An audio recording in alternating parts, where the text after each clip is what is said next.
A Mercedes domina o Grande Prêmio do Brasil de Fórmula 1, a penúltima etapa. E a gente recebe aqui ele, Alex Sulfo. Alex, bem-vindo. Uma vitória inédita na corrida de ontem. Bem-vindo.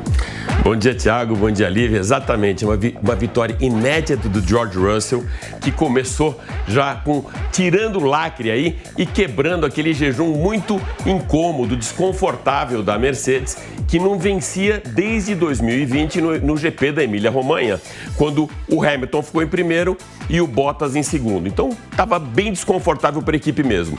E em 2010 se repetiu um pódio inglês. Então isso também foi uma coisa legal. Desde 2010 não acontecia dois ingleses primeiro e segundo colocados. Naquela época, os dois pela McLaren, o Hamilton e o Jason Button. E uma curiosidade, em terceiro lugar naquela prova ficou o Fernando Alonso. E nessa prova também um espanhol, o Carlos Sainz. Uma vitória tranquila, o George Russell já pulou na frente logo na primeira curva, mas no S do Senna, o Max Verstappen se chocou contra o Hamilton, acabou sendo penalizado pela FIA com 5 segundos e aí começou todo esse imbróglio da corrida.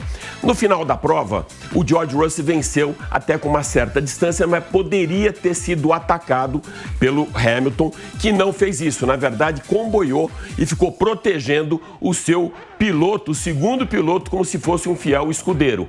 Isso foi uma coisa muito legal da Mercedes para consagrar o Russell por uma excelente corrida e não colocar em risco essa vitória. Por outro lado, na Red Bull, a mesma coisa não aconteceu. O Max Verstappen recebeu pelo rádio uma ordem, um pedido para trocar de posição com o Carlos Sainz, que está brigando pelo vice-campeonato, Thiago, com o Charles Leclerc. E esses pontos seriam importantes.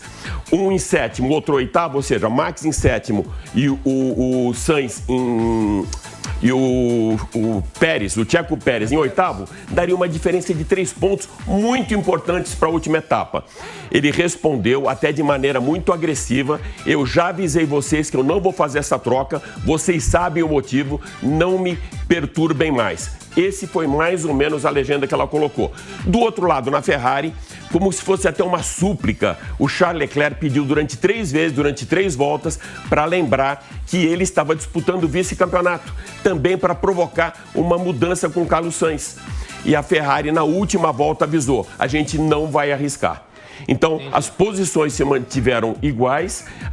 Os dois chegam agora na próxima etapa com 280 pontos, com uma vantagem para o Leclerc, que tem uma vitória a mais. Então, a próxima corrida realmente promete. É isso. E 2 perguntas em uma, meu caro Alex Sul, para a gente encerrar. Primeiro, que essas polêmicas todas vão para a última etapa da prova. E não tem como não falar de Ayrton Senna quando a gente lembra do Grande Prêmio de Fórmula 1, as vitórias dele em Interlagos, né? Sim, aquela icônica vitória de 1991, que ele já tinha vencido todas as etapas de todas as temporadas e faltava Interlagos, faltava São Paulo. Então, 91 teve aquela icônica vitória dele e agora a gente tem também como homenagem um busto do Ayrton Senna, ou seja, esculpido pela sobrinha dele em Interlagos.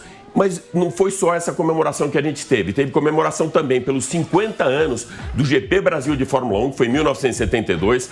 Também os 50 anos do primeiro título do Emerson, também em 72 em Monza. E mais uma coisa aí para o Lewis Hamilton, que agora é Lewis Hamilton do Brasil. Já a gente vai ouvir isso aí nas transmissões. Ele foi consagrado com o título honorário de cidadão brasileiro. Legal. Alex, estaremos te acompanhando e lembrando que então no fim de semana que vem temos mais uma prova. E com muita polêmica, vamos ver na pista agora o que acontece com o Checo Pérez e Max Verstappen. É isso, valeu, um abraço, boa semana. Valeu, vocês também.